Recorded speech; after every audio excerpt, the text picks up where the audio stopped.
this a party tonight we going are?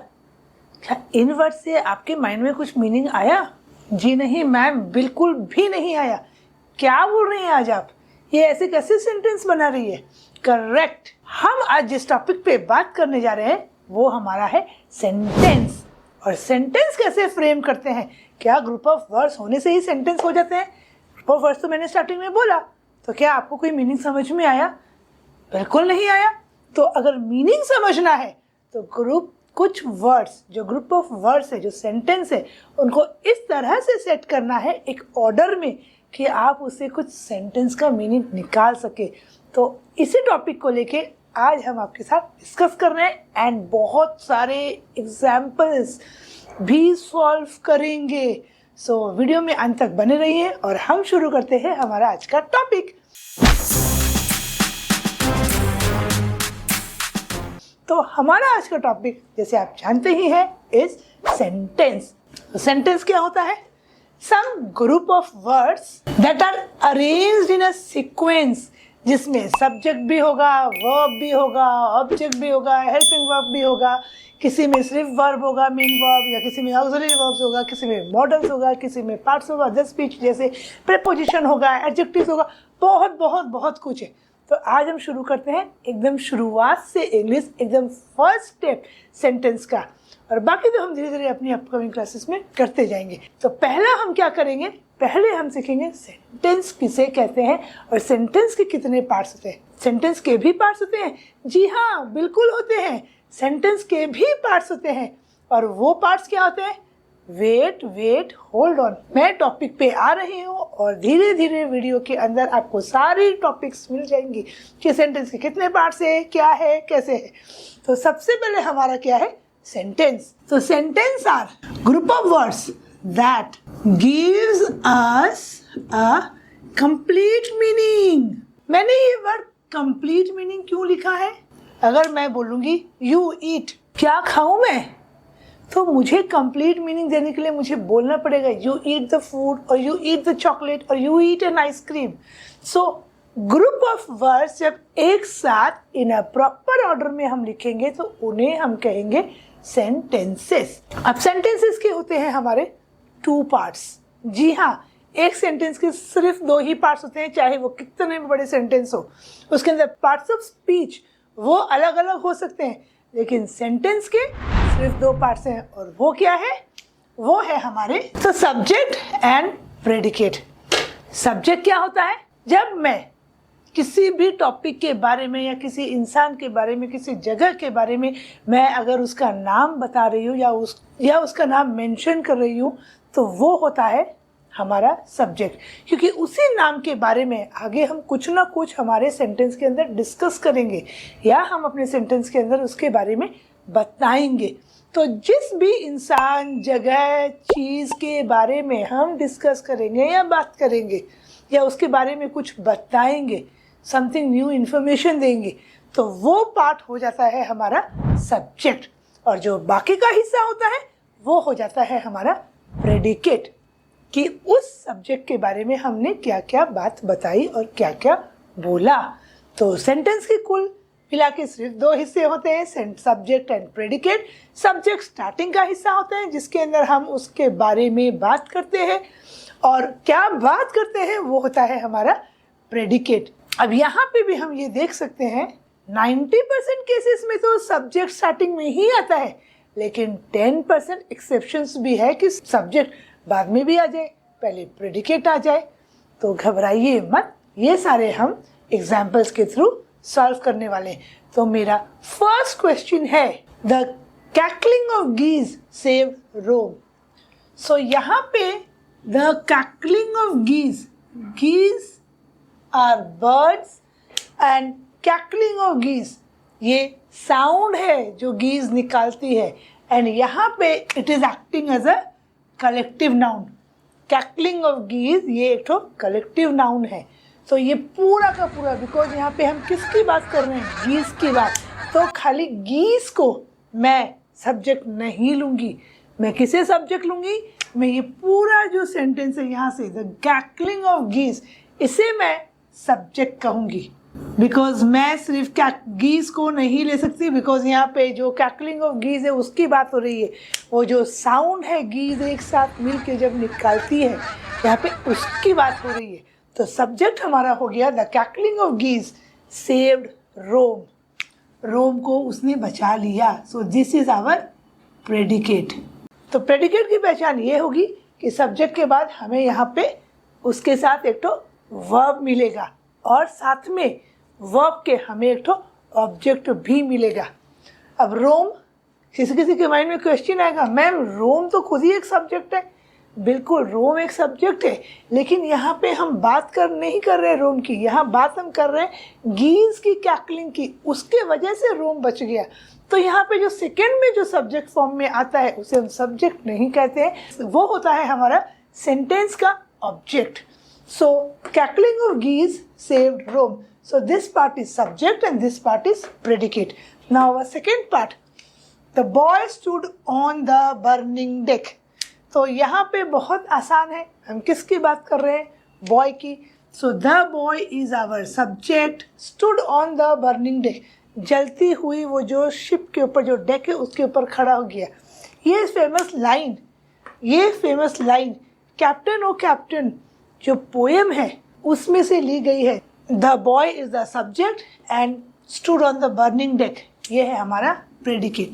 तो आप देख सकते हो कि यहाँ पे भी वी गॉट अ वर्ब, यहाँ पे भी एक तो वर्ब साथ में है। So I hope this station is very very easy and very very interesting. Subject और predicate, the most easiest part in grammar and a very very important topic जिसे प्रैक्टिस से सीखा जा सकता है। Now next, Subhash Chandra Bose was a great freedom fighter. So Subhash Chandra Bose is the subject. Please write in the answer फटाफट से कि predicate क्या होगा, was a great freedom fighter. Very good. Next, stone walls do not make a prison. तो यहाँ पे stone walls जो है, सिर्फ अकेले stone wall prison नहीं बना सकता। तो प्रिजन बनाने के लिए और क्या क्या रिक्वायरमेंट्स है, you need a criminal, jailer, और वो अंधेरा जैसा लाइट सा, वहाँ सूरज की रोशनी भी नहीं आती है, कुछ फैसिलिटीज़ नहीं होती है। तो do not make a prison, do is the verb here, और यहाँ पे make is also the verb. So आप देख सकते हो कि एक सेंटेंस में यहाँ पे वर्ब है और यहाँ पे सब्जेक्ट है। So this is the subject and this is the predicate. Now, the singing of the birds delight us. किसका गाना हमें खुश कर दे रहा है? बर्ड्स की सिंगिंग की आवाज़ से हम बहुत ज़्यादा खुश हो जा रहे हैं। तो यहाँ पे सिर्फ बर्ड सब्जेक्ट नहीं होगा, जैसे कि हमने फर्स्ट सेंटेंस में देखा था, सेम इसके साथ भी वही रूल होगा कि खाली बर्ड्स हमें डिलाइट नहीं कर रही है, उनकी जो आवाज़ है सुरीली, सुबह आप उठो और अगर आपको चिड़ियों की आवाज़ सुनाई दे तो आपको कितना अच्छा लगता है, दैट नेचुरल वॉइस। सो वो जो आवाज़ है बर्ड्स की, वो हमें एकदम डिलाइटफुल, एकदम हैप्पी मूड में ले आती है। सो this is the subject and delight us is the predicate. Miss Kitty was rude at the table one day. So was rude on the table one day is predicate and Miss Kitty is the subject. He has a good memory. He is the subject, has a good memory is the predicate. Now यहाँ पे आ जाओ, bad habits grow unconsciously. यहाँ पे तो हमें कोई subject समझ में ही नहीं आ रहा है। अरे ध्यान से देखो बच्चों लोग कि बैड हैबिट्स जो है यहाँ पे एक्ट कर रहा है एज एन एब्स्ट्रैक्ट, तुम्हारी हैबिट्स के बारे में बता रहा है। तो कैसी हैबिट्स, यहाँ पे लग गया है एक तो एडजेक्टिव, बट यहाँ पे when it is in the starting of the sentence it is forming the subject of the sentence. यहाँ पे इसे हम एडजेक्टिव नहीं कहेंगे, ना ही हम इसे हैबिट्स या किसी और चीज़ के अंदर इसको क्लासिफिकेशन करेंगे। इसे हम क्लासीफाई करेंगे एज सब्जेक्ट, बिकॉज हम किसकी बात कर रहे हैं, हम यहाँ पे हमारी आदतों के बारे में बात कर रहे हैं और वो भी बुरी वाली। So bad habits is subject and grow unconsciously is predicate. The earth revolves round the sun. So यहाँ पे the earth acts as subject and revolves round the sun acts as predicate. Nature is the best physician. So nature acts subject and physician acts predicate. So nature के पास हमारी जितनी भी बीमारियां हैं उन सबका इलाज हमें नेचर से मिल जाता है। अगर हम सुबह जल्दी उठते हैं और अगर हम एक्सरसाइज करते हैं और अगर हम जो बेसिक चीज़ें हैं लाइक तुलसी है और है like lot of plants, aloe vera है, if we consume that in our daily routine we all will start to be healthy. So nature, medicines won't only help. So if you can align with nature, that is the best medicine which you can give to yourself. हमारा next example है borrowed garments never fit well. उधार मांगे हुए कपड़े कभी हमें fit नहीं आएंगे.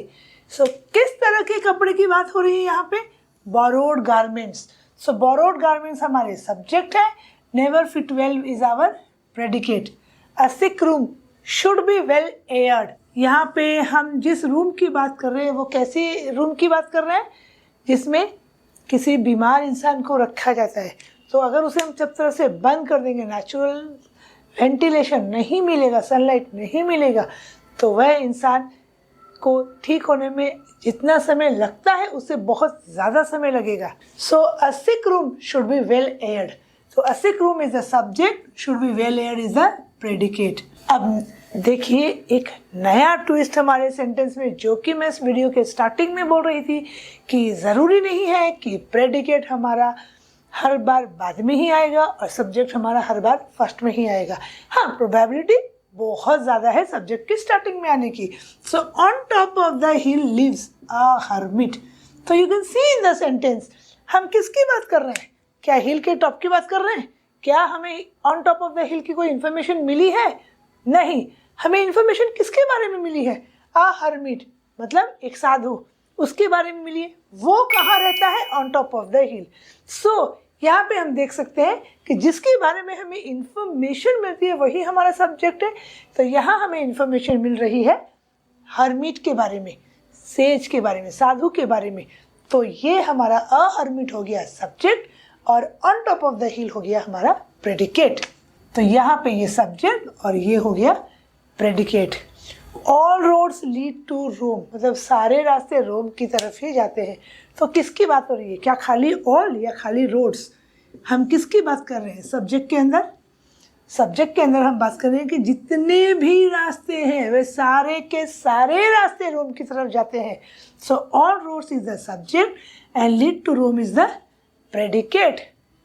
Edison invented the phonograph. So Edison is the subject, invented the phonograph is the predicate. The beautiful rainbow soon faded away.